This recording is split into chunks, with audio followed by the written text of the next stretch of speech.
Are you ready to go to the Capitol? I thought I was going to be a few moments late. I just gavelled in the Senate.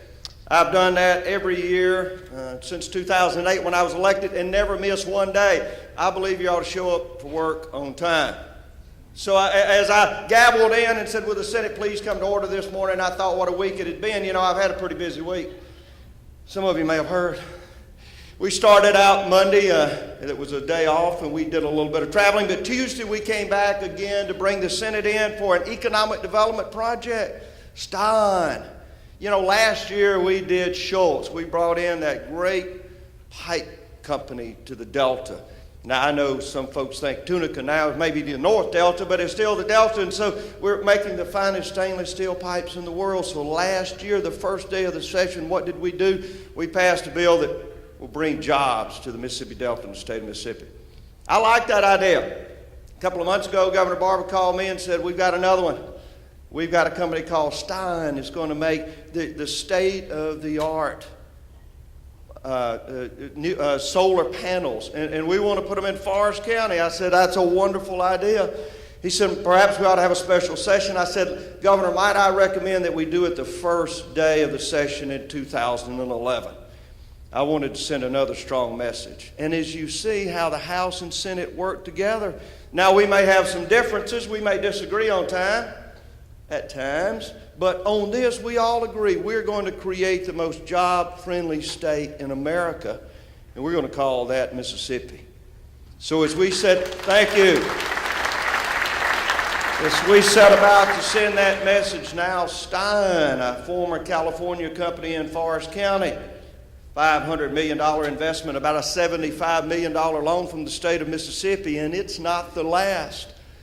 You ain't seen nothing yet. As I go down the list and look at Keogh, I used to tell people, if you ever get to the point where you can make fuel oil out of pine trees, we're your state. We can do it now. I've seen the science. I've been to Mississippi State. I know what biofuels look like in the future. 4, maybe 5 plants now. Thousands of jobs that will be created. I was with the governor there in Blue Springs, Mississippi, earlier last year when Toyota said, we are here and we are open. And when the NOAA sign actually apologized, he said, I'm sorry it's taken us so long. Think about that and the culture of Toyota when they say, we are sorry that it's taken so long, but we are here now and we're going to be producing the finest automobiles in the world. The Corolla there at Blue Springs, Mississippi. What an exciting time that is. And then the port of Gulfport. You know, every time I go to the Gulf Coast, I remind people that port's going to be the largest economic development project in Mississippi. The largest. I went to Panama last year and I was in that Panama Canal and saw that expansion, and I looked at the map and it seemed as if the port of Gulfport was on a straight line to the Panama Canal. So as I told the leaders in Panama, we don't want all of the goods coming through, just about 10%. That's probably all we could handle anyway. But the relationships that we're building internationally and across this country are remarkable considering we're in the worst economic recession in modern times. We were just 2 weeks ago with Mississippi Power at the clean coal gasification plant in Kemper County. And as I drove up, I get excited. I love to see people moving dirt. There's just something so encouraging about bulldozers and dirt moving going on. And as we looked up there, I just thought how large this project is going to be. And as I talked to the CEO of Mississippi Power Southern Companies, I found out something that he didn't tell me not to share it with you, so I'm going to. You know, the possibility is that there's room for another plant on that site. 2 clean coal gasification plants. As a matter of fact, there may even be room for a third. Think of what we're talking about, where we're headed in the state of Mississippi. We're so excited, and it is in large part because of MEC. I will tell you, I do not exaggerate. I'm trying not to tell you something that I do not believe in my heart. Your presence in the Capitol, your activity, leading industry across this state has made all the difference, and it will continue to do so. I will encourage your sponsors. I will encourage you to continue to come to the Capitol as we talk about where we are going in the future. I was excited to hear about the survey results. It seems as if businessmen in the state of Mississippi and women are excited about where we're headed. They believe we can compete with not only anyone in the nation, but anyone in the world. We have to have confidence in ourselves. Now, it has to be a real confidence. It can't be just hope for the sake of hoping for something. It has to be a determination as we look at the executive branch and the legislative branch and local governments working together to say, again, job-friendly state here in Mississippi.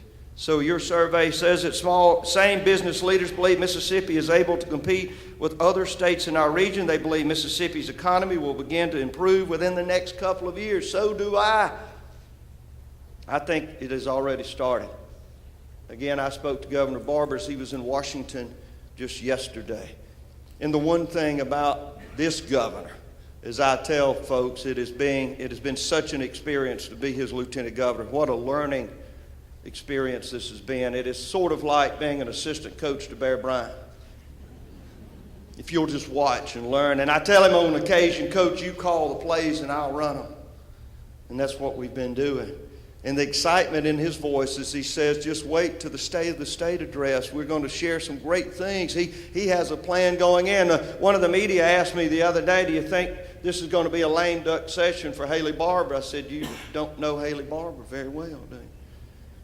There's a book out called Finishing Strong, and that's exactly what the governor intends on doing. And I believe we can finish strong, and that means finishing this recession, putting it behind us once and for all, and joining the majority of your membership that say we are on to the future. We believe we can put this behind us. We believe we can come out of the other side of this recession stronger than ever.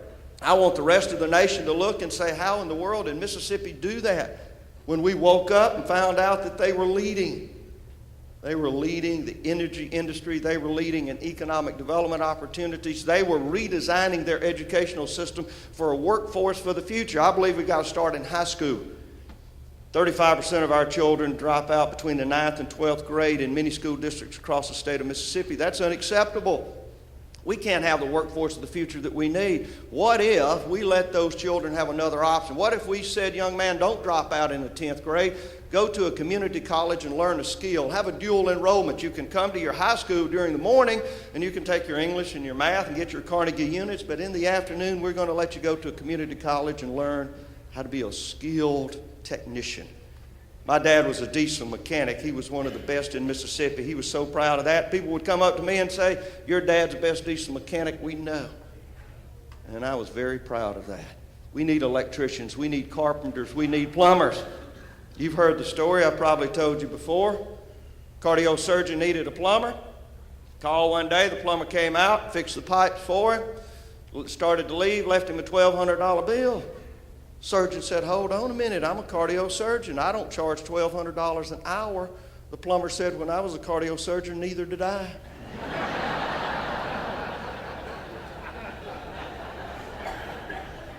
Let me give you 3 things I believe every Mississippian can agree on. 3 things.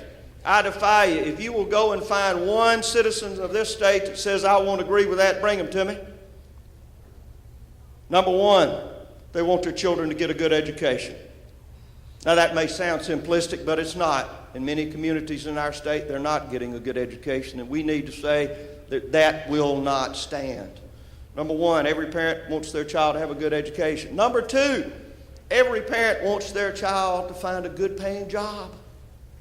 Again, you might think, oh, this is not rocket science, but you know, I could say it in some areas of the state, and somebody might say, oh no, I'd rather them get a government check, and I'd rather them have their health care provided. I don't believe any parent wants that to happen. I've been to the Mississippi Delta and talked to young teenage mothers, and they say, I want my child to get a good education. I want my child to grow up to get a job, a good paying job. And number 3, I want them to support their family. 3 things. If we can just agree on that, MEC, if we can say that is our strategic plan, good education, get a job, support your family, where would we be in the future? What changes could we say had been made in Mississippi? There is no one in this state that would say, I disagree with that agenda.